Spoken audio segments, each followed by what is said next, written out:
Arduino Alvik can be programmed in the Arduino Micropython IDE, and in this video I'll share with you how easy it is to get up and running with the Arduino Micropython IDE. Deploying the Micropython IDE is quite easy. You can just run the IDE straight out of the unzipped folder. I'll demonstrate that here. I'm just extracting the Arduino lab,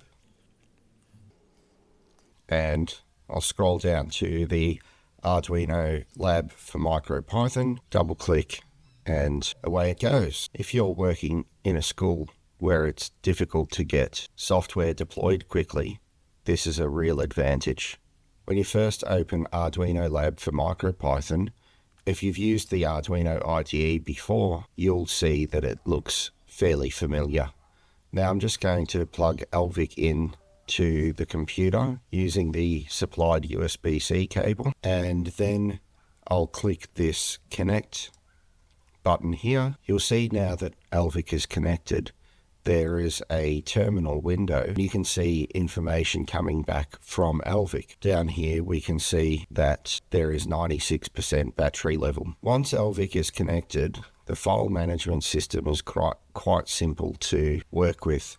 So we click over here on the file manager, and once you've clicked over there on the file manager, you'll then see in your PC's Alvik home folder, whichever folder you declared that to be, any Python scripts that you might have created on the right, and you'll see the files which are being held on Alvik's internal memory on the left. If you want to move files between your PC's directory and the directory on Alvik, you can just highlight the file and click the relevant arrow, and that will be copied across. Creating a new MicroPython script for Alvik is simply a matter of clicking the plus sign here, creating a file name, then double clicking that file to edit it. When a script has unsaved changes, there will be an asterisk next to the file name in the top tab there. Make sure you click save. I'm now going to go back to my file manager and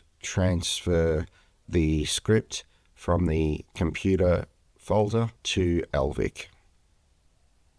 And you'll see that my distance sensor.py is now in the list of files stored on Alvik. To call that program, double click on main here, change the name from demo to distance sensor.py, save that, go back to the file manager, open up main.py and click run. We should see some live data coming in from the sensor. You can see here as the sensor moves forward and back from my hand, the data on the serial monitor is being altered to match. That's how the Arduino Lab allows you to see live data from Alvik. Another terrific feature of Arduino Lab is the ability to open and edit files straight from Alvik's memory. That's a little bit about how the Arduino Lab for MicroPython works. Next, I'll show you how you can access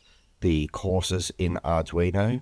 If you head here to courses.arduino.cc, I already have an Arduino account, so I simply signed in to Arduino. You'll see here that there is a range of courses ready to go for Alvik. The Ready Set Code course here has everything that your students need to be able to get started coding Alvik straight out of the box. These courses can step you through from the absolute beginning to using the onboard LEDs, making Alvik move, and then there is a challenge at the end.